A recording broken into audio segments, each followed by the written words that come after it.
Olá pessoal, boa tarde.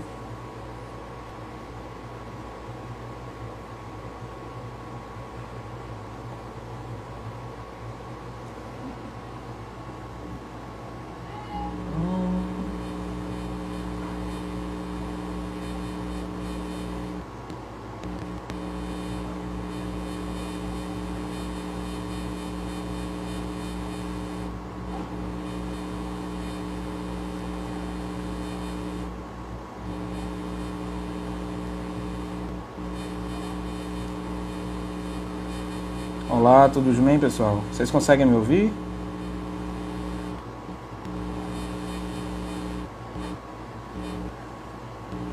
Boa tarde.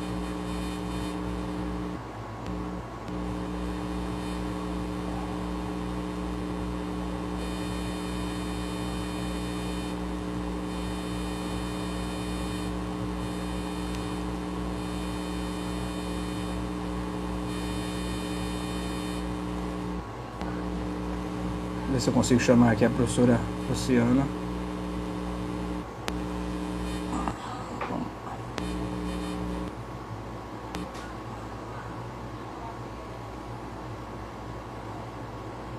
A professora Luciana entrar aqui na live para chamá-la.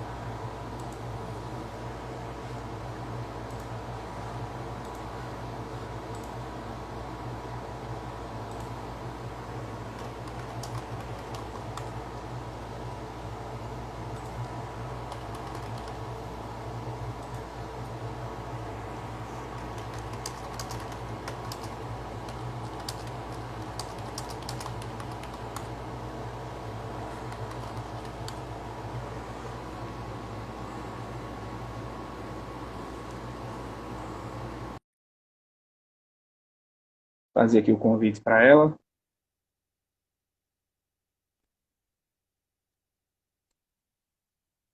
Professora, tudo jóia?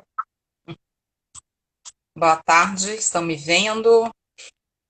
Boa tarde. Eu consigo ver e ouvir. E vocês, pessoal? Vocês conseguem também? Vou fazer um ajuste aqui. Eu tentei aqui fixar o comentário, mas não consegui. Então a gente vai assim mesmo. Vou pedir aqui para o pessoal que nos acompanha, se conseguem nos ouvir, tudo ok, ótimo, muito bem. Professora, seja muito bem-vinda, muito obrigado por aceitar o convite. Eu vou aqui fazer só uma introdução breve para a gente já começar. Esse evento é realizado pela Comissão de Direito e Economia, Law and Economics da Ordem dos Advogados do Brasil, a seccional do Rio Grande do Norte, e completou um ano há pouco tempo. Eu tive o prazer de propor o projeto de comissão e o presidente Aldo Medeiros, doutor Aldo Medeiros, aqueceu na mesma hora e eu tive a surpresa de saber que ele também era formado em economia. Não sabia, presidente da Ordem dos Advogados aqui do Rio Grande do Norte, além de Excelente. um brilhante advogado, procurador do município, também tem formação em economia, e ele disse, vamos ver o que essa comissão vai dar, Felipe, está contigo. Enfim, ela se tornou realidade e, essa nossa conversa de hoje meio que comemora esse um ano de existência da comissão hoje, sob a brilhante presidência do Dr. Marconi, que também deve nos acompanhar agora há pouco, daqui a pouco ele deve estar entrar por aí, a quem eu agradeço, em nome dele, agradeço a todos os outros membros da comissão que também apoiaram a realização desse evento. Então, assim, obrigado OAB, obrigado comissão, obrigado também aos presentes que estão aqui conosco, os amigos da rede de análise econômica do direito, e, o porquê desse evento, né? O porquê desse evento, eu vou falar bem rápido e já passo a palavra para a professora Luciana se apresentar e iniciar a exposição dela. O motivo principal foi uma preocupação que a professora Luciana teve e eu também tive, e por esse motivo ela me convidou para participar de alguns projetos com ela, e eu agradeço muito, a respeito de como a análise econômica do direito vem se tornando conhecida. Isso, de um lado, é positivo, mas também traz uma externalidade negativa, porque o conhecimento da AED ele não se distribui de forma simétrica as informações acabam sendo dispersadas com bastante assimetria. E aí, infelizmente, no meio jurídico, sobretudo, nós, advogados, promotores, juízes, professores de direito, nós findamos por ter acesso a poucas informações e nem sempre de grande qualidade. Então, essa foi a principal razão da gente realizar esse evento, da comissão ter sido criada na OAB. E com isso, eu agradecendo mais uma vez a presença da professora Luciana, peço que ela se apresente para todos vocês e passo a palavra para ela também começar a partir desse ponto da justificativa desse evento nosso aqui. Obrigado, professora. Bom, boa tarde, Felipe, e todos que estão nos ouvindo, participando. Primeiro que é uma surpresa para mim, eu não sabia que o evento era tão especial, né? Um ano de aniversário aí da comissão.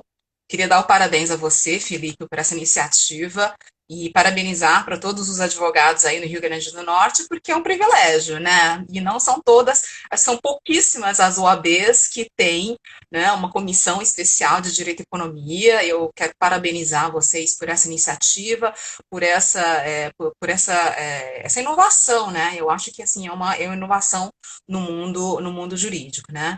Então, para me apresentar um pouquinho, eu sou Luciana Yang, eu sou professora de Direito e Economia no INSPER, que é uma instituição aqui em São Paulo, né? Nós somos bastante novos, aí temos 20 anos, um pouco menos que 20 anos, mas a gente já está conseguindo conquistar um bom espaço. Sobretudo, né, começamos primeiro com a parte de Economia e Administração, né? O nosso curso de Direito, se tudo der certo, vai se iniciar no ano que vem, né? Eu sou economista de formação, graduação, mestrado e doutorado em economia, mas no meu doutorado eu já tive a oportunidade, eu já entrei no doutorado pensando em fazer um trabalho sobre análise econômica do direito, né? E foi uma dessas coincidências da vida, porque lá no INSPER a gente tem uma disciplina obrigatória de Direito e Economia, de Análise Econômica do Direito, na graduação de Economia, né? Como eu disse, a gente ainda não tem a faculdade de Direito. E meio que um pouco por coincidência, caiu, né, mais de 15 anos atrás, essa disciplina, para mim, o professor teve que sair, né, um professor que tinha se formado nos Estados Unidos, e eu também fiz meu mestrado nos Estados Unidos com foco em economia institucional, e foi aí que o pessoal meio que me chamou, mas eu confesso que há 15 anos atrás eu estava só iniciando, né, meus estudos em economia, em análise econômica do direito. E foi um momento, assim, até um pouco de sorte da minha parte, assim, né, Deus colocou a ED no momento certo, né, na minha vida, na minha carreira, porque ela estava nascendo exatamente no Brasil, né, de uma maneira mais intensa. Então, houve umas primeiras iniciativas, claro que tem várias pessoas que a gente foi conhecendo, que já há algum tempo, há 20 anos, estuda a ED por conta própria, mas como organização, como movimento, que a gente poderia dizer assim, né, ela começou lá no Rio Grande do Sul há mais ou menos isso, uns 15 anos, né, e aí depois surgiu a Associação Brasileira de Direito e Economia, que o professor Felipe também faz parte, né, que nós fazemos parte, que ela foi fundada, então, lá há exatamente 12 anos atrás. Eu tive muita sorte de estar nesse congresso, era um congresso latino-americano, e aí lá nós decidimos pela criação, né, da associação, e eu confesso, né, de que naquele momento, quando a gente criou a associação, eu não imaginava que a análise econômica do direito ela fosse florescer, crescer e se desenvolver tanto quanto ela se encontra hoje, né? Então, hoje, para quem está começando a acompanhar, né, eu fico assim muito impressionada com a quantidade de escolas de magistraturas, de escolas de procuradorias gerais, de advocacias gerais da União, né, então, que já incluem a ED dentro de seus estudos. Também, claro, está muito longe ainda de ser a maioria, mas a gente já vê vários magistrados de todos os níveis, de todas as instâncias, desde, né, juízes de primeira instância até ministros do STF, do STJ, usando muito a ED como argumentos, como interpretação para a resolução de problemas reais. Então, a ED, assim, disseminou-se, né, pelo mundo do direito. Claro que ainda tem muito chão pela frente, né, e eventos como esses, trabalhos como esses, os projetos, né, que eu e o professor Felipe estamos aí envolvidos, tem exatamente esse objetivo que ele mencionou no começo, né, de não somente tornar mais conhecida, mas à medida que a ED ela se torna, ela vai conquistando aí, né, terrenos, estudiosos, adeptos, né, começam também a surgir algumas interpretações não muito corretas, né? Que o professor Felipe usou aí um termo, né? Uma assimetria de informação que começa, assim, a gerar, às vezes, alguns ruídos que não são muito certos, e aí eu gostei bastante, né? O tema, o título aí do evento de hoje, que, né, todos os méritos do professor Felipe, que eu falei, olha, melhor, né? Impossível, né? Então, eu acho que o nosso tempo não é muito longo, é curtinho, mas eu acho que a ideia é um pouco essa, da gente desmistificar um pouquinho, né? Algumas coisas que sim são corretas e outras coisas que não sejam muito corretas. A Perfeito. gente nem combinou muita coisa, né, Felipe? Mas assim, eu queria que a gente Não, ficasse um bate-papo aqui, né? vamos deixar fluir, vamos deixar fluir. O pessoal pode fazer pergunta também, quem quiser aí. Mas, assim, eu acho que o ponto de partida é o que é, né? A gente falar mais ou menos o que é análise econômica. Existe uma estratégia para explicar o que é análise econômica do direito, muito comum, né? Os nossos colegas se escrevem também bastante sobre análise econômica do direito, que é justamente falar a partir do que não é, né? O que não é análise econômica do direito. E aí você Isso. consegue fazendo a seleção do que resulta, né, do que seria no final. E aí, professora, para mim, eu queria fazer assim, eu queria levantar uma curiosidade, aí você poderia explicar melhor para o pessoal. O que não é análise econômica do direito? Análise econômica do direito não é discussão de ações, bolsa de valores, juros, dólar, câmbio. Não é. Pode até ser que Verdade. eventualmente haja alguma contribuição da análise econômica do direito nessas áreas, mas em princípio não tem nada a ver com isso, né? Não tem nada a ver com melhor investimento, se é renda fixa, renda variável. Então eu lhe devolvo para você completar isso aí para o pessoal. Ótimo. Então, aquela coisa, né? Aquele tio lá na festa, no churrasco aí da família, fica perguntando onde que ele tem que colocar o dinheiro dele, qual que é a previsão de desemprego, agora com a Covid, né? O que vai acontecer com a economia mundial, a economia brasileira? Olha, a gente se interessa tanto quanto os outros como cidadãos, né? Por essas questões. Eu que sou economista de formação, né? Assim, a gente aprende um pouco na macroeconomia, né? A gente tem um pouquinho de fundamentos, mas esse não é o nosso objeto de estudo na análise econômica do direito. Você colocou muito bem, Felipe. De fato, eventualmente, até existem professores de AED que se interessam em estudar questões macroeconômicas, né, de moeda, enfim, de políticas, né? Mas isso não define, né, o que seria a AED. Ela pode ser, né, uma das áreas de interesse, certamente, mas não é isso que define.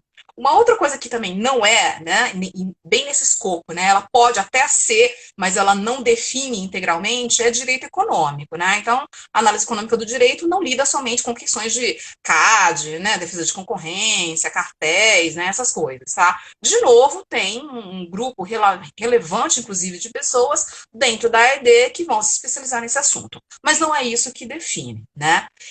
Uma outra coisa que também não define e que a gente tem visto muito alguém, assim, por exemplo, alguém do mundo do direito, né, que com a sua formação, sua atuação como profissional do direito, né, tem algumas aulas de economia e aí alguns conceitos, né, aqueles termos básicos da economia, e aí sai aplicando, né, às vezes de maneira um pouco errada, né, e aí chama isso de análise econômica do direito. Isso também não é, né, então tem algumas coisas que Não. viraram meio que modismo, né, são, sei lá, a teoria dos jogos, né, assim, você usou o termo muito corretamente, mas que algumas pessoas usam de maneira equivocada, simetria de informação, externalidades, né? Então, tem que tomar um pouco de cuidado disso também, tá?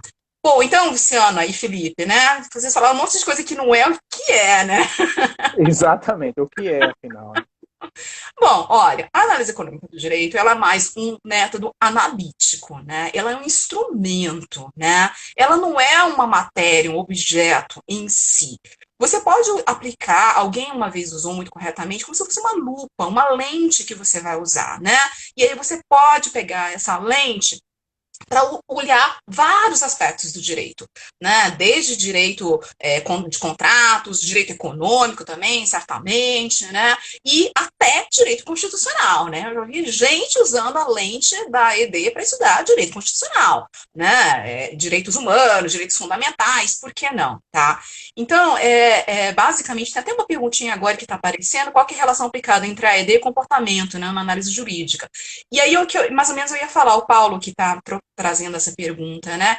É muito interessante essa pergunta, porque, como eu disse, a ED ela é um instrumento, ela é uma lente de você fazer uma análise da sociedade e principalmente do comportamento das pessoas na sociedade, né? Então, ela está muito relacionada com essa questão de a gente tentar prever o que vai acontecer com normas, com leis, com decisões judiciais no contexto social, né? Talvez um dos conceitos mais importantes da economia pura, que eu gosto sempre de trazer para a ED, é que as pessoas elas reagem a incentivos, né? Então, as pessoas olham para os incentivos que são colocados para elas e vão tomar decisões em cima. Só que o que os economistas puros, lá no século XIX, né, estudaram com relação a incentivos, eles não foram muito a fundo para o nosso mundo do direito, porque nós que estudamos a ED, os maiores incentivos que existem para qualquer indivíduo são as próprias normas. Não é só preço, custo, que é aquela visão mais, né, mais clássica. Para Perfeito. nós na AED, os maiores incentivos que existem numa sociedade moderna são as normas, são as leis, são as decisões judiciais. Você vai olhar para aquilo, né, ver se ela tem São uma as penas, são as sanções. as sanções, exatamente. Como é que você vai reagir sabendo que existem as sanções, sabendo que, vou dar um exemplo assim, de um exemplo bem prático aqui, né, das sanções de infrações de trânsito, né? Então, algum tempo atrás, uns 10 anos atrás, as sanções eram pequenas, as multas eram pequenas, aí você vai aumentando, né? E aí as pessoas reagem. Eu fui criada em Brasília, né? E Brasília é uma cidade que, assim, hoje eu volto para lá, eu saí de lá com 18 anos, justamente para vir para São Paulo para fazer a faculdade. E eu não reconheço mais a cidade por conta do trânsito dela. Por quê? Porque no período em que eu saí de lá, as leis de trânsito foram muito mais severas, as punições foram muito maiores, e hoje todo mundo para na faixa, todo mundo, né? Ninguém excede velocidade, são os agentes reagindo a incentivos, né? E incentivos bem Perfeito. em termos de normas, aqui no caso especificamente da lei de trânsito, né? Uhum. Então, é isso que é a AED, né? É você tentar entender o ser humano no contexto social, os agentes no contexto social, reagindo às normas jurídicas, É. né? Eu escrevi sobre análise econômica do direito penal, né? E isso, em princípio, causa muito espanto quando a gente vai começar a falar sobre análise econômica do direito. Justamente que as pessoas têm a impressão de que deve haver uma afinidade para aqueles objetos do senso comum da economia com os objetos do direito. Uhum. Então, eu não poderia aplicar análise econômica ao direito penal, tendo em vista que o objeto do senso comum da economia, da consciência coletiva, seria finanças, né, por assim dizer. E aí, dentro dessa explicação, e toca muito a minha área de atuação, que é a análise econômica do direito penal, Uhum. é a importância dessa ponderação entre como as sanções, as penas, sejam elas do direito penal, do direito administrativo, da Uhum. própria responsabilidade civil, como as Uhum. sanções e a probabilidade de punição, essas duas variáveis, elas Uhum. são indispensáveis para você padronizar comportamento, né? Perfeito. E, consequentemente, produzir incentivos factíveis, tangíveis. E aí, quando eu falo, pessoal, que eu trabalho com análise econômica do direito penal, todo mundo fica assim, mas como? Acho que a melhor explicação é aquela que Posner fala dos mercados explícitos e não explícitos, né? Aham. E assim, a gente se situa em vários mercados. E Exatamente. nesses mercados a gente procura fazer transações, Exato. trocas, negócios. E esses negócios nem sempre são de índole de bens e serviços. Às vezes Ex- pode ser um relacionamento afetivo, né? Pode Monetários, né? ser São monetários, né, Felipe? Perfeito. exatamente, Uhum. melhor até, né? Monetários. E Aham. aí, a ideia que eu tive na época que eu estava tentando. A melhor forma de você ensinar alguma coisa a alguém, ou escrever um livro para que as pessoas leiam e entendam, é você tentar se convencer, né? Você se colocar como o sujeito da leitura. E eu pensei, fiz uma analogia com a física, de que eu me lembro quando eu estudava física, a física clássica, né, na escola, os Aham. professores diziam, ó, isso daqui funciona em condições normais de temperatura e pressão. Então, a alegoria do mercado é mais ou Sim, menos parecida, né? A gente excelente. tem leis a respeito do comportamento humano em mercado, mas a gente projeta isso do ponto de vista analítico abstrato, ou seja, vai funcionar em condições normais de temperatura e pressão. E o curioso da economia é que ela fornece ao direito, primeiro, esses conhecimentos prévios, mas, segundo, ela também fornece ao direito e ao jurista a capacidade de perceber que ele não sabe de tudo, que pode aquele mercado surpreendê-lo, e ele deve investigar as consequências das decisões que ele toma, seja ao legislar, criando penas mais severas no direito penal, criminalizando conduta, descriminalizando conduta, ou seja, até mesmo ao decidir se prende ou não uma pessoa no início da investigação, né, num processo judicial. E aí eu pergunto, esse mercado que todo mundo tem como noção, o mercado financeiro, o mercado de troca de moeda e tudo mais, por bens e serviços, a gente consegue transportar os conhecimentos da economia, ele aplicado, para o mercado, outros mercados, como o do crime, por exemplo, e por aí vai, professor? Olha, de uma maneira geral, a resposta curta para isso é sim, podemos, né? Aí vai um pouco ao gosto do freguês, porque tem aqueles que são mais ousados, vamos dizer assim, que conseguem fazer essa aplicação praticamente assim, inalterada, né?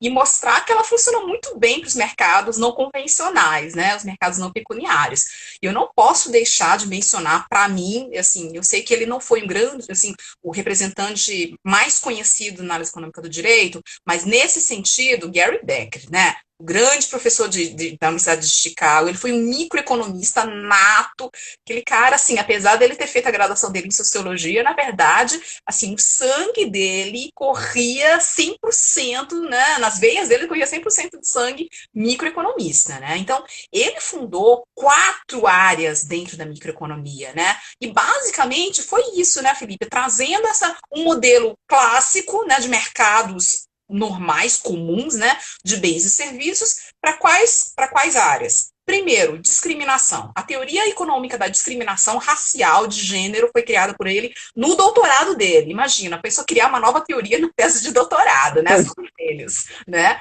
Depois ele criou a teoria do capital humano. Foi uma das primeiras pessoas, né, que conseguiu, de fato, enxergar a educação, a escolaridade, como sendo um investimento em ação, investimento. Aí, ó, o mercado de ações que você estava falando, né? Exatamente.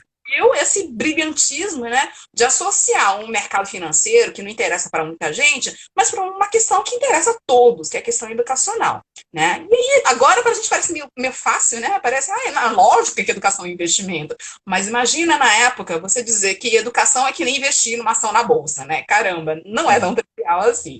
Depois ele falou, e você mencionou rapidamente também, né? O mercado, entre aspas, né, de casamentos, né, de relacionamentos. A teoria do casamento também é do Gary Becker. E, finalmente, a sua economia do crime, né, que também não foi o primeiro, mas certamente foi o primeiro que modelou, que conseguiu trabalhar de uma maneira bem analítica para fazer previsões, né, que isso é uma das premissas dos modelos econômicos é você conseguir fazer previsões, testáveis, inclusive, né? A força de um modelo econômico está justamente na sua capacidade de fazer previsões, de como que as pessoas se comportam, de como que as políticas serão feitas, de quais serão os impactos das políticas, né? Então, basicamente, eu acho que esse é a grande contribuição da economia e os modelos, por exemplo, que o Gary Becker criou, né? Tô vendo vários comentários Legal. de pessoas aí falando do brilhantismo do Gary Becker. Assim, de novo, apesar dele não ser considerado um pai do Law Economics, eu acho que ele conseguiu representar a microeconomia na sua essência e também para o mundo do direito, né? Alguma dessas contribuições acabaram afetando bastante a ele. E isso é curioso porque o Gary Becker é um nome conhecido, imagino eu, no mundo todo, né? Bem, bastante conhecido, até porque foi vencedor do Prêmio Nobel de Economia. E ele se tornou conhecido, né, positivamente como economista ou microeconomista que conseguiu aplicar a economia a tudo, Exatamente. né? A tudo, desde casamento, como você falou, a comportamento do criminoso, porque a lei de drogas no Brasil não funciona. Gary Becker explicou isso décadas e décadas atrás, né? E aí o nosso trabalho, falo por mim, se torna fácil, porque é simplesmente traduzir as ideias do inglês para o português e colocar numa obra com as devidas referências. E aí, sobre isso, eu lhe pergunto, o que é que você sente, né? É uma pergunta mesmo do que é que como lhe afeta. o que é que você sente, professora, quando você lê artigos publicados na internet, em portais de grande renome no direito, por professores de grandes instituições, a concluírem o seguinte: análise econômica do direito só presta para direito tributário, direito econômico e direito financeiro. O resto causa problema. Conhecendo isso, o que é que lhe afeta um comentário desse? Bom, primeira coisa que, de uma maneira assim, de uma maneira bem simples, modesta, assim, eu acho que a pessoa poderia estudar, avançar um pouquinho mais os estudos, né? Então, eu, assim, eu me pego como exemplo. Eu terminei meu doutorado esse ano exatamente 10 anos, aí então eu comecei alguns anos antes, estava com uns 15 anos estudando, assim, em período integral, né? Análise econômica do direito. Eu ensino análise econômica do direito, eu faço pesquisa em análise econômica do direito, eu não estudo nada dessas coisas aí de desemprego, inflação, né? Assim, tem tantas pessoas tão mais competentes do que eu para falar sobre isso, eu não vou ficar falando sobre isso. Então, eu estudo análise econômica do direito. E toda semana a gente descobre textos novos, novos não, às vezes são bem clássicos, né? Mas textos que você precisa ler, autores que você não conhecia, trabalho de um fulano de tal. Eu falei, nossa, eu não tinha visto sobre isso, né? Então tem tanta coisa para estudar. Eu acho assim que é um mundo, é um universo, né? Assim, a gente tem vários, né? Ganhadores de prêmios Nobel de análise econômica do direito. Eles passaram a vida inteira estudando sobre isso. Tem muita coisa para estudar. Como toda área, a gente nunca vai esgotar de estudar, né? Mas eu acho assim que eu, eu, eu, eu lembro de um professor meu na faculdade, inclusive um economista bem famoso, Eduardo Janetti, e ele dizia o seguinte: ele sempre foi muito de humanas, ele é filósofo, né? E ele dizia pra gente o seguinte: na época ele estava falando com relação à matemática. Ele dizia assim: olha, a gente nunca deve criticar aquelas coisas que a gente não conhece, que a gente não domina. E essa frase ficou muito marcada em mim, né? Então, assim, aí quando eu vejo as pessoas fazendo esse tipo de comentário, do pessoal do direito que, né, que não entende economia, e do nosso lado tem também, tá, Felipe? Também tem os economistas que não entendem o direito e fica malhando, né? Ou então o pessoal da economia que não entende o direito e fica malhando. Aí eu fico me lembrando muito da frase do Eduardo Janete, sabe? Pra mim é uma coisa tão básica, você não deve falar mal daquelas coisas que você não conhece, né? Eu acho que, sim, existe um pouco disso, né? Em ambos os lados, de novo, né? Tanto das pessoas do mundo do direito quanto das pessoas do mundo da economia, né? Eu até vi aqui Legal. um comentáriozinho de alguém aqui sobre que os juízes deveriam estudar um pouquinho mais de ED. Olha, eles estão estudando, viu? Graças a Deus. Não, não maioria ainda, né? Tem muito chão pela frente, mas eu fico muito feliz porque, de fato, várias escolas de magistratura já estão trazendo a ED como disciplina optativa, né? Nos cursos de aperfeiçoamento, desenvolvimento de carreira. Eu acho isso bem legal. E procuradores também, procurador de república, procurador de estado, advogados da União, assim, olha, tá pipocando, assim, eu fico bem feliz com isso. Aí sim, separar um tempo para se dedicar, porque a nossa vida é tão corrida, né? E a gente já tem o nosso métier, né? Quem não trabalha com isso, eu trabalho com isso, mas assim, quem não trabalha com isso, tem que parar um tempo para estudar, para ler, para fazer um curso, né? Então eu sei que é difícil, mas isso É, é exigido, né? Para quem quer, principalmente, criticar, né? é verdade. Aqui a gente tem, né, nesses comentários, e eu consigo ver mais ou menos quem está nos acompanhando, a gente tem esse público, né? Então, a gente acaba de empiricamente comprovar que tem pessoas do direito, da magistratura, da Exatamente. advocacia, interessados no tema.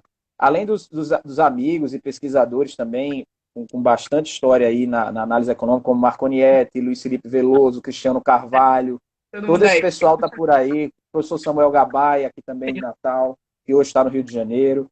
Então tem muita gente legal acompanhando a gente, mas também tem magistrados, né? A doutora Karine Chagas está aqui acompanhando, levantou a mãozinha quando você falou, tem juiz estudando, ela levantou a mãozinha, né? Que é magistrada aqui do Tribunal de Justiça do Rio Grande do Norte, e outros colegas. Então, assim, eu fico muito feliz que haja essa difusão e que a gente possa fazer um debate transparente sobre o que é análise econômica do direito e promovendo essa desmistificação.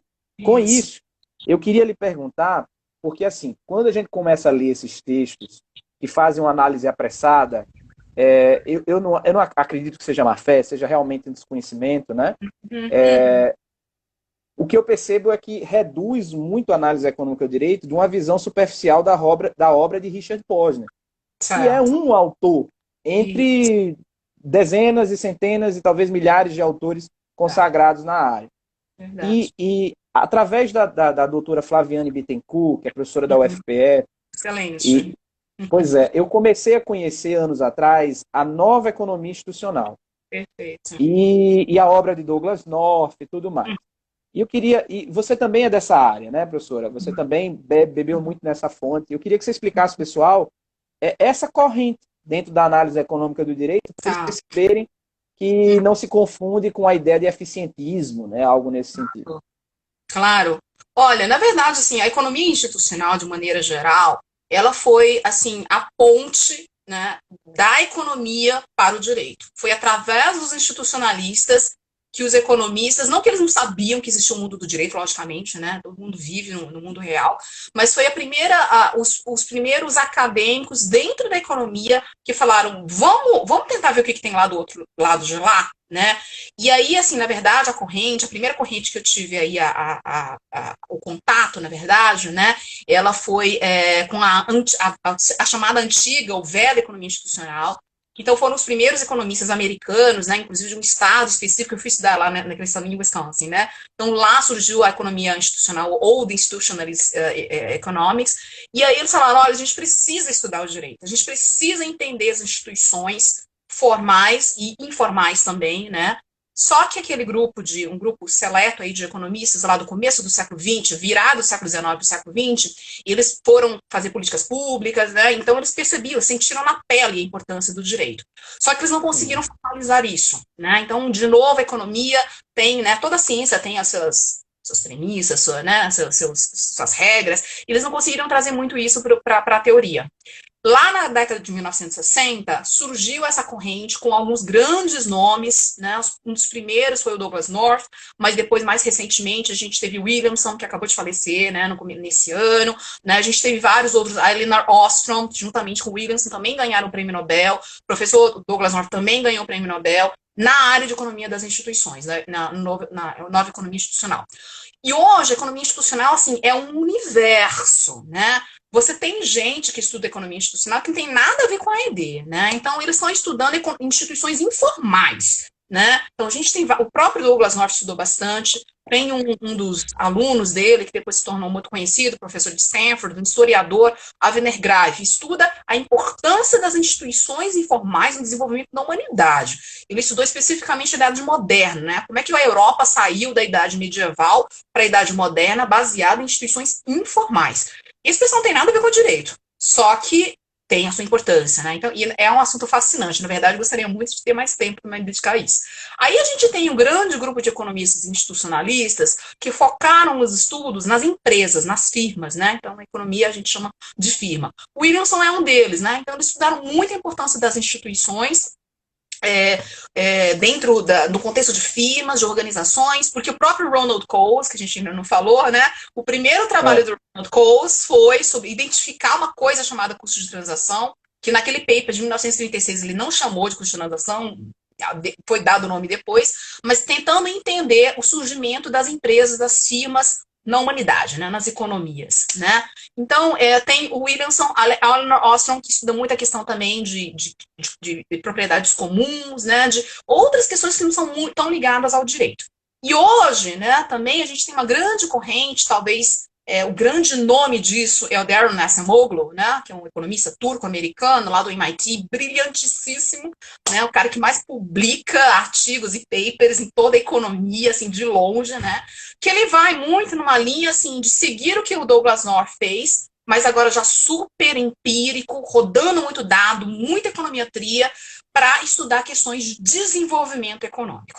Aí ele está querendo prever, né, se a China vai continuar crescendo, se ela realmente vai virar uma potência mundial, o que vai acontecer com os Estados Unidos, o que vai acontecer com a Europa, com os países africanos, tudo dentro de uma perspectiva institucional.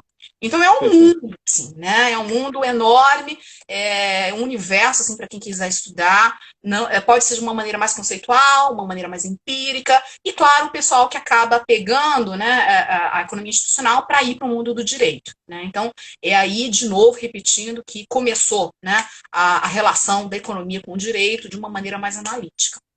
Então, um dos objetos da economia institucional é o próprio direito, né? E as normas que o direito produz. Exatamente. E tudo mais. E isso é interessante porque no direito, a gente tem as correntes jusfilosóficas, por assim dizer, Certo. né? Certo. E, e é impressionante como a gente fica num debate dentro do direito, entre essas correntes, que não é nada produtivo. E quando eu falo produtivo, as pessoas podem pensar, como assim? Porque quando você estabelece que algo é produtivo ou não, tem um fim a alcançar, um valor que você elegeu. Uhum. E o valor que eu elegi para dizer que não é nada produtivo são os próprios valores jurídicos. Então, Uhum. você tem, por exemplo, os direitos fundamentais Uhum. consignados na Constituição, que para mim são esses valores. E o debate entre as correntes do direito nada são produtivos para a concretização desses valores. Um exemplo: direito social à saúde. Né? A gente tem isso na Constituição. Então, isso é um valor. Eu diria Aham. que os debates entre positivistas e neopositivistas ou os neoconstitucionalistas e as outras correntes do direito achado na rua, como tem por aí afora, eles nada contribuem hoje para uma discussão de fato tangível que consiga realizar esses direitos, a exemplo, o direito à saúde. Fica Aham. muito um debate erudito. E o Aham. interessante, meramente erudito a propósito, e o interessante da análise econômica do direito é que ela joga a luz para esse problema, né? Nesse problema. Ela Aham. mostra assim, qual a relevância de você discutir se o direito é um sistema normativo válido por si ou se ele sofre influências de outras áreas de índole normativa, como a moral, a ética, o poder econômico. Qual a Aham. relevância desse debate se o próprio fim do direito, que é a consagração de direitos fundamentais, ou a defesa deles, pelo menos, não é alcançado? E Aham. aí, eu queria jogar aqui outra problematização e ouvir de você qual é a visão da economista Luciana sobre o direito nessas nossas intrigas internas. Porque, assim, eu gosto muito do trabalho do professor Ivo Gico e sempre acompanhei, desde quando eu comecei a pesquisar em análise econômica, em 2010. Eu Aham. estou há menos tempo do que todos vocês pesquisando, mas de 2010 para cá, eu sou um leitor assíduo do professor Ivo Gico. Por quê? Porque ele sempre me despertou um interesse imenso ao dizer: eu sou no direito positivista, positivista, Aham. né? E sou também estudioso da análise econômica do direito e acho que as duas coisas contribuem uma com a outra. E eu aprendi com o Ivo Gico, em 2012, no Congresso da BDA em Recife, Uhum. os males, os prejuízos que o neoconstitucionalismo no direito produz ao procurar uma relativização de todo o sistema jurídico, flexibilizar todo o sistema jurídico. Então, uma espécie de uma anomia na interpretação do direito. Né? Uhum. Exerce a interpretação quem tem força e poder, que é o Poder Judiciário, e, consequentemente, os agentes que conseguem capturar o Poder Judiciário. Aham. Então, assim, qual a sua visão sobre essas intrigas do direito, você que está estudando tanta análise econômica do direito, e para onde elas vão nos levar, né? Aonde elas vão nos levar? Olha, assim, na verdade, essas intrigas acadêmicas existem em todas as áreas, né? Então, existe no direito, existe muito na economia, e ela, assim, chega a se tornar, assim, uma coisa meio partidária, inclusive, com relação a políticas, né? Então, tanto nos Estados Unidos quanto no Brasil, essa questão da briga dos ortodoxos com os heterodoxos, né? E isso é só o geralzão, né? Que ainda tem as nuances aí dentro dos heterodoxos, dentro dos ortodoxos, né? Isso ela se traduz, né, claramente. Aí eu conversando com meus amigos estatísticos e eu ouvi dizer que também tem intrigas dentro da estatística, né, que para mim é uma coisa tão objetiva, né, tão analítica. Eu acho assim, é normal, né? Eu acho assim, o ser humano é tão diverso, cada um tem as suas preocupações, seus interesses, e eu acho que faz parte assim de toda ciência social e aplicada, que a gente tenha pessoas diferentes dedicadas ao estudo de diferentes aspectos da ciência, né, da própria ciência. Agora, o que a gente não pode é deixar que uma outra corrente, primeiro, domine, porque assim, a ciência é pluralismo, né, e os grandes filósofos da ciência já diziam isso, a gente vive da pluralidade, né, e a gente não pode deixar que uma domine a outra, porque, enfim, considera que não é tão superior, não tem a mesma importância, ou então, uma coisa que me surpreende um pouco, assim, aí eu economista olhando para o pessoal do direito, um medo muito grande de que vai ter uma dominação, né, de uma determinada área, no caso específico da ED, né, da análise econômica do direito, né, então Neoliberais vão dominar o direito, se a análise econômica do direito. exato. Poxa, o direito tem, assim, existe, é o quê? 2.000 anos, 5.000 anos, de acordo com alguns, né? Milênios. A economia existe desde 1776. Como assim você tem medo, né, de que vai ser dominado? Isso não existe, né? Eu não consigo entender, assim, esse medo, né? E talvez seja um medo, assim, do desconhecido, né? Mas se a gente for minimamente razoável, a gente vai ver que a ciência caminha desse jeito, né? Existe uma ciência em que as teorias foram mais falseadas que a física, né? Então, assim, para mim, a física é aquela ciência que está toda hora se reinventando, descobrindo que algumas teorias estavam erradas, que a gente tem que avançar, né? Só, assim, na duração da minha vida, e a gente aprende na escola que o átomo era o menor elemento da natureza, agora dentro do átomo já tem várias outras partículas, dentro da partícula tem subpartículas, e ela vai evoluindo, e ela vai colocando o homem na Lua, e ela vai descobrindo, né, o buraco negro lá, não sei quantos milhões de anos-luz. Então, para mim, uma ciência de verdade, ela tem que viver de pluralidade, né, sem medo de errar. Pior do que uma teoria que é falseada é uma teoria que não é falseável. Eu sempre falo isso, eu não canso de repetir, eu aprendo isso mais da física, né? Que eu gosto muito de estudar cosmologia. Quando eu Karl tenho Popper horas está vagas, falando aí, né? Você está é, reencarnando Karl Popper. exatamente. Então, assim, quando eu tenho horas vagas, eu vou estudar um pouquinho lá de cosmologia, coisa do universo, eu acho assim sensacional. E a física está se reinventando. Eu lembro que quando eu era adolescente, já começava a estudar um pouco de cosmologia, o pessoal falava assim, olha, talvez o universo surgiu do Big Bang. Hoje já está consolidado que existiu o Big Bang, só que daqui a pouco já vão dizer que não, antes do Big Bang teve outra coisa, né?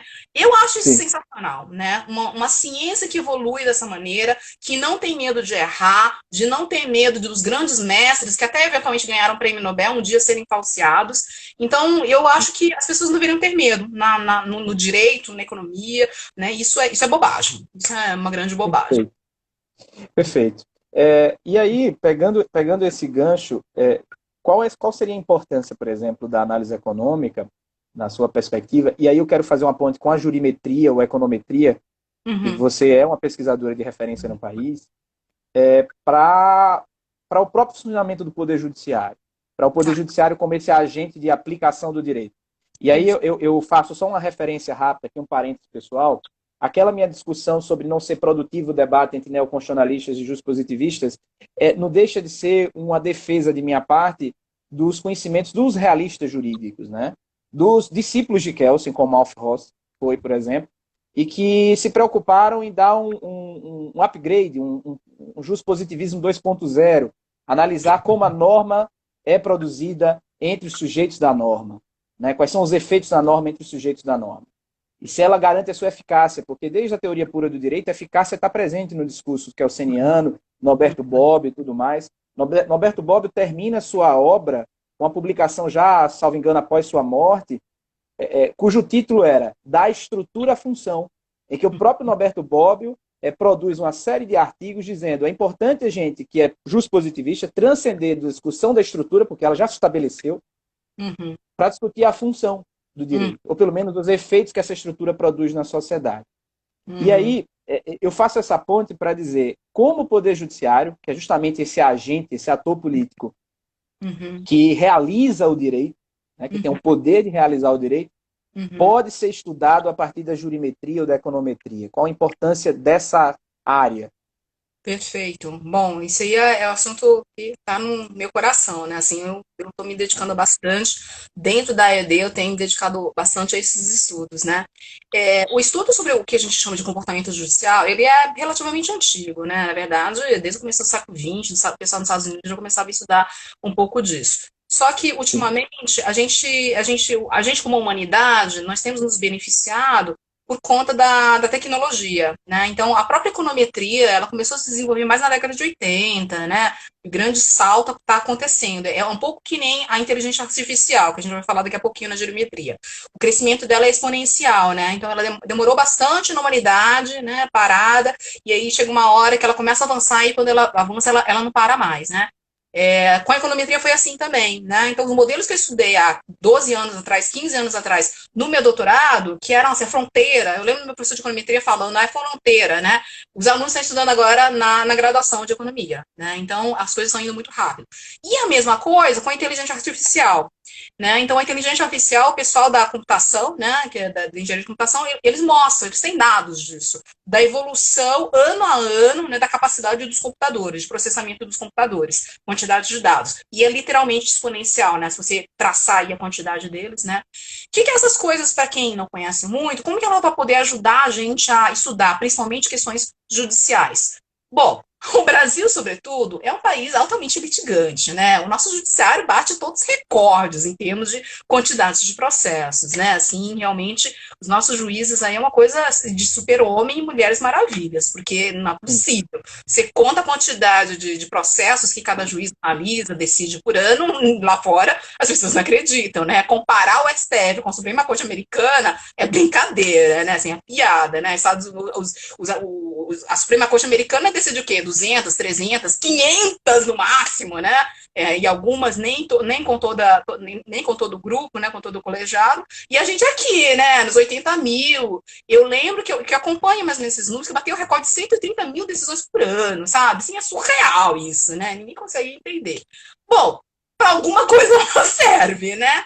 A gente tem uma grande sorte, aí eu digo sorte mesmo, tá? Eu não estou sendo sarcástica, eu como cientista, né, da área, de que boa parte desses dados ela é pública, né? Então ela está disponível, não foram por um caminho, desculpa, insano, como a França, né, que tipificou, que criminalizou, né, com medo, enfim, das Lawtech, sei lá o que estavam com medo, mas a gente ainda tem, então, a vantagem de ver no país em que isso não é crime, né, você acessar essas bases, esses dados, e com isso, com essas grandes quantidades, aí a gente começar a ter alguns estudos interessantes. Aí a gente aprende com o pessoal de estatística, né, que vem pela econometria. Né? Então, a econometria nada mais é do que uma aplicação dos métodos estatísticos para estudos da economia. Né? Então, basicamente, a gente pode pegar, né, grande quantidade de decisões que são tomadas, a gente pode fazer recortes que a gente quiser, dos assuntos que a gente quiser. Você, né, quer analisar alguma questão penal, eu quero analisar alguma questão de responsabilidade civil, alguma coisa de contratos, alguma coisa de, sei lá, né, revisionais de aluguéis durante a Covid, né? E aí você consegue colocar, então, né, esses programas, esses softwares da inteligência artificial para extrair esses dados das bases públicas e chegar, eventualmente, a alguma tendência de comportamento. O que é interessante para o juiz, para o magistrado? Para nós, assim, analistas, cientistas, é um prato cheio, né? A gente aprende muito de tendência de decisões. Aí você pode ver se tem diferença nas regiões do país, para o estado. Eu mesmo fiz um trabalho desse, né? E a gente já começa a perceber que em algumas regiões as coisas são um pouquinho diferentes. Mas para o magistrado, por incrível que possa parecer, às vezes nem ele sabe como que os outros colegas, né, de uma maneira geral, estão analisando, estão vendo a questão, estão vendo a problemática, né? E isso se torna possível, né? Quando a gente tem bastante casos para analisar de uma maneira mais científica, né? Esse é o trabalho nosso, dos acadêmicos. Pegar essa massa de dados e digerir de maneira científica significativa. Excelente. Entrou agora a outra magistrada que eu vi aqui, a doutora Érica Tinoco. Eu tive o prazer de orientar o TCC dela na especialização em processo civil aqui na SMARN, Escola da Magistratura do Rio Grande do Norte. E ela pesquisou sobre um assunto que tem a ver com a sua exposição e também tem a ver com as intervenções do professor Samuel Gabay. Sempre incomodou a doutora Érica a história da justiça gratuita, né? A ausência completa de risco em litigar. E para quem pesquisa em economia, né, em microeconomia sobretudo, a gente aprende que o indivíduo, em regra, é avesso ao risco, e quanto maior o risco, consequentemente, o comportamento dele vai ser não encará-lo. De modo que se ele tem um interesse de buscar o poder judiciário para demandar alguma coisa que ele mesmo não reconhece como algo legítimo, ele provavelmente vai desistir se houver um risco no Poder Judiciário dele ser sancionado por isso, seja através de honorários sucumbenciais, ou enfim, o próprio quem é da área do direito entende. E aí a juíza Érica Tinoco, ela veio conversar comigo sobre isso, depois de ter aulas com o professor Ivo Gico, a propósito, e eu disse, eu não sou da área do processo civil, mas eu vou me aventurar aí nessa sua orientação. Pelo menos a bibliografia eu acho que eu vou conseguir lhe passar. E ela desenvolveu um trabalho brilhante em análise econômica da justiça gratuita e do acesso à justiça. Né? Esse trabalho... Se for possível, eu vou querer ter acesso. Eu gostaria de ler esse trabalho, hein? Se for possível. Érica, se você estiver nos acompanhando ainda, tá intimada, viu, para disponibilizar o trabalho. Então, pronto. Mas a ideia dela foi essa. E o professor Samuel colocou agora há pouco que ele se preocupa muito com essa excessiva litigância, Sim. porque, inevitavelmente, ela prejudica o próprio jurisdicionado, porque ela promove a mora, né, a demora da prestação da justiça. Sim. E uma das coisas que ninguém tem dúvida é um consenso. É melhor receber um não do que ficar sem resposta. Né? A ansiedade que gera você esperar um processo anos e anos e anos e anos sem saber o que aconteceu é muito negativa, né? Produz perdas sociais bem relevantes. Então, assim, qual a sua visão sobre essa coisa que tem no direito brasileiro que qualquer pessoa, rico ou pobre, pode litigar no juizado especial sem risco nenhum? Sim. Sobretudo em matérias de direito do consumidor. Né? Bom, eu comecei dizendo, um dos conceitos mais importantes da microeconomia que a gente traz para a ED é que os agentes reagem aos incentivos. E os incentivos podem ser a existência de alguma norma ou a ausência de algum tipo de custo ou sanção, né? E vocês tocaram assim, um assunto importantíssimo aqui, a questão do acesso gratuito à justiça, a questão também dos valores de custas, que alguma coisa nos diz que não estão muito de acordo, né? Cada tribunal tem suas próprias regras, mas de uma maneira geral não tá legal, né? Assim, justamente por a questão de incentivar, né, o litígio. E ainda tem uma questão que eu tentei tratar um pouco com meus parcos conhecimentos de direito, dos recursos no Brasil, né? A quantidade de recursos que são possíveis. Direito penal, a gente falou bastante, né, como país ultimamente, mas não é só direito penal, né? É qualquer situação. Então, se você somar esses três elementos, né, conjuntos de elementos no Brasil, não nos surpreende nem um pouco, né? Os 130 mil processos que tem no STF e todos os vários milhões, né? Literalmente milhões, que a gente sabe que é isso mesmo, né? Os números que existem na Justiça Comum, na Justiça Federal, né? Assim, isso tudo é muito lógico, é muito previsível. São os incentivos colocados, né? Por isso que eu falei assim, na verdade, eu participei de um grupo, o grupo está meio que finalizando, concluindo os trabalhos no CNJ, porque os próprios magistrados e conselheiros do CNJ estão preocupados com a questão do acesso gratuito da justiça e do valor das custas judiciais. Então, fizemos um grupo de estudo, né? Inclusive coordenado por o ministro Ricardo Cueva, lá do STJ, alguns conselheiros do CNJ, e tinha eu, o professor Paulo Furquim, lá do INSPER também, que foi meu orientador de doutorado, inclusive, e aí para trazer um pouco de um olhar mais analítico a essa questão, né? Eu sei que quando a gente começa a falar com o pessoal do direito, o pessoal mais de direito constitucional, né? Eles dizem, não, mas e o acesso à justiça, né? E o acesso à justiça? A gente tem vários indicadores de que não é o acesso à justiça que seria ameaçado, né, quando a gente tratar essa questão com mais cuidado. Porque hoje não é a classe mais pobre que está acessando a justiça. Né? É assim com o direito do consumidor, é assim com o direito, a questão da judicialização da saúde, que é outro assunto bastante, né, quente aí no momento. Então, assim, essa justificativa ela é uma justificativa mais conceitual, mais teórica, eu diria que até um pouco retórica, ela não condiz com a realidade. Eu gostaria, inclusive, né, de, se for possível, que tem coisa que a gente não consegue fazer, né, com os dados, né, de mostrar qual que é o perfil, né, dos litigantes na justiça. Não é a classe mais pobre. Quem está tendo acesso gratuito à justiça não são pessoas pobres na classificação econômica, né, do que é classe média e classe pobre no país. Né? Então, enfim, eu vejo com muita preocupação também. Né? Quando eu falei de que no juizado especial, né, que é o famoso rito sumaríssimo da Lei 9.099, salvo engano, aí o pessoal pode me corrigir, acho que é até 40 salários mínimos, enfim. Eu estou por fora aí do processo civil. Mas é uma quantia substancial quando você pensa em direito do consumidor. Então, quase todas as demandas de direito do consumidor se encaixam nesse segmento do processo. E aí, no juizado, não interessa se você é rico ou pobre, simplesmente não tem custo, não tem risco. Então chega a ser assim assombroso você ter uma legislação com essa mensagem para a população. Sim. E lembrando que a intenção do legislador, isso é algo que no direito é um pouco tabu, discutir a intenção do legislador, mas a intenção do legislador, bem ou mal, deriva da Constituição, e ela era, com a Lei 9.099 de 95, em 1995, ela era para concretizar uma justiça célere, por incrível que pareça.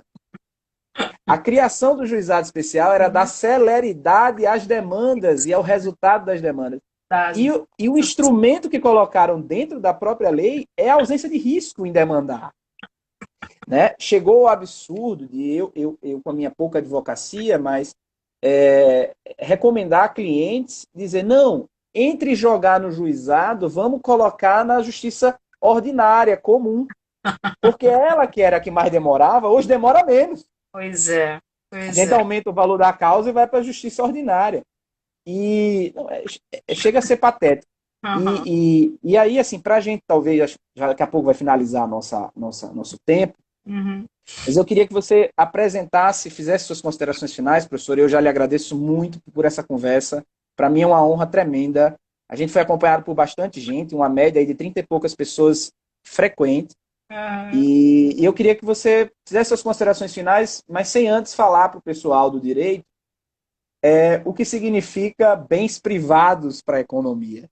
Porque quando eu digo para alguém do direito que saúde pública é um bem privado, as pessoas fundem o HD. E aí eu queria que, se fosse possível, professora, você fizesse essa consideração e no final concluísse o raciocínio. Perfeito. Então, na verdade, assim, o conceito de bem público e bem privado, né, o oposto do bem público seria o bem privado, está muito relacionado com características do bem, né? Então, não interessa quem está oferecendo. Um bem privado é aquele que o consumo é rival e é excludente, né? Então, se você está consumindo alguma coisa e o fato de você estar consumindo esse serviço, o bem é muito fácil da gente entender, né? Eu como maçã, a maçã que a Luciana comeu, as outras pessoas não podem comer. Mas vamos pensar um serviço. Né? Se eu estou demandando a atenção de um profissional, e enquanto ele ou ela estão me atendendo, e eles não podem atender outras pessoas, esse bem, é um serviço, né? É um serviço que é excludente, que é rival. Né? Ou seja, eu estou rivalizando. O fato de estar consumindo o tempo do juiz, do advogado, do médico, da professora, né? Torna ela um bem que é um bem de consumo rival, né? Não pode dar atenção para outras pessoas, né? E ser excludente está aí com a questão de a capacidade e a facilidade de você fazer as pessoas, eventualmente excluir as pessoas que não pagarem por ela. Aí vai depender da maneira como você coloca, tá? Então, o que torna o bem privado, aí que deve dar esse tilt na cabeça das pessoas, é justamente a questão da rivalidade do consumo. Né? De novo, quando um juiz está analisando o seu caso, ele não pode analisar outros casos. Quando ele está te ouvindo numa audiência, ele não está ouvindo de outras pessoas. A justiça, o serviço judicial é um bem privado, é um bem que tem consumo rival. Né? Então, o fato de eu estar lá ocupando o tempo dos servidores, né, da equipe dos auxiliares do magistrado, do próprio magistrado, da magistrada, tornam ele um bem de consumo rival. E a mesma coisa com escolas e hospitais, tá? Então, o hospital é assim, claríssimo. Nessa época de pandemia, um leito que você ocupa é um leito a menos na UTI, no hospital, né? Assim, o hospital não é um bem público no sentido econômico. Pode ser por questões legais, mas aí não é economês. O economês diz que hospitais são bens privados, assim como escolas. Né? Dentro de uma sala de aula cabe 30 cadeiras, 50 cadeiras no máximo. Se vier mais um aluno, não tem mais espaço. Isso dá a característica, né, o termo de bem privado. Tá? E aí, já chegando aqui nos nossos momentos finais, eu acho que para quem nos ouviu, está percebendo que tem muito assunto, né? Então, tem muita coisa para estudar. Eu sou muito suspeita, eu acho que o Felipe também, nós somos muito suspeitos para falar, mas a gente incentiva, né? A gente quer que as pessoas continuem estudando cada vez mais a ED agradecer demais aí a honra, né, nesse comemorando aí os 1 ano aí de vocês da Comissão de Análise Econômica do Direito, de Law Economics aí na OAB do Rio Grande do Norte. Agradecer muito também a audiência, né, por estar nos ouvindo. E super obrigada, Felipe, por essa parceria aí. Oh, eu que agradeço, agradeço muito, professora, por toda a sua atenção e também pela confiança no meu trabalho e no trabalho da comissão aqui. É bem espontânea, né? A gente se conhecia pouco, né? E você foi lá e me deu essa oportunidade de a gente trabalhar junto e ter essa conversa. Eu agradeço muito, espero que eu tenha é, dado um alcance maior a essa oportunidade que eu tive, fazendo com que você fosse conhecida também entre pessoas Muito do direito aqui obrigada. hoje. Muitíssimo obrigada. E foi uma honra imensa para a gente. Com isso, muito obrigado, pessoal, todos vocês que participaram. A Eu vou tentar todos. disponibilizar isso para quem não conseguir assistir depois, poder acompanhar aqui. Beijo grande. Beijo, Muito professora. obrigada. Tchau, tchau. Tchau a Tchau, todos. tchau.